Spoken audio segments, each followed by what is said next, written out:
We've been looking at the question of Vayered Yehuda me'et achav, that Yehuda descended from his brothers. Yesterday we talked about the possibility that we're describing the physical descent from the hills to the valley, and the other possibility that that's more symbolic of changing the chevra that he's with from the family chevra, which is of higher quality, to this chira fellow. That's another reading. There is a different reading, and it's found in the Chizkuni, and he says, "Vayered Yehuda me'et achav halach lo, shlo haya yachol lisbol tza'aro shel aviv."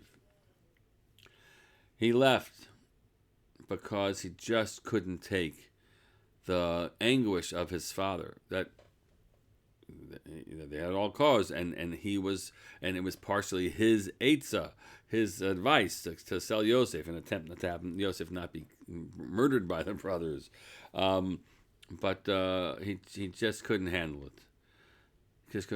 Which is a fascinating position. And what does it mean? What does it mean to cause grief to someone and then needing to get away because, I don't know, the guilt is overwhelming? The guilt is overwhelming, so you gotta run away from it? Or is it just that the pain, you feel such pain and rachmanos on your father that you don't want to be there for his suffering?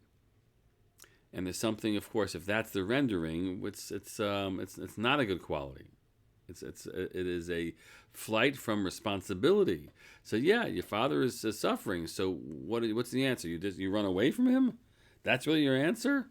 So you don't have to see him suffering, but then you cause more suffering because now you're not there either in his life. It's a very selfish act, a cowardly act, if that's the rendering.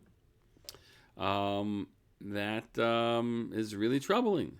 And the truth is that might be what we're describing here.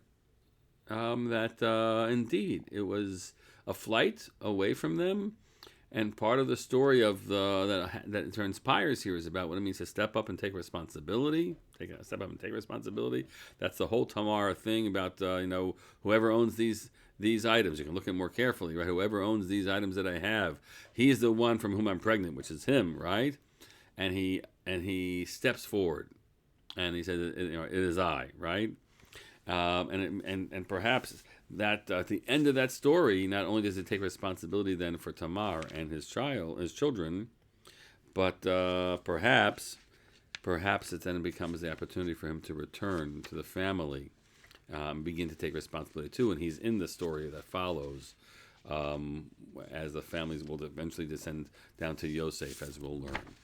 So that's a very interesting read. Tomorrow we'll look at one more rendering, which is quite interesting as well.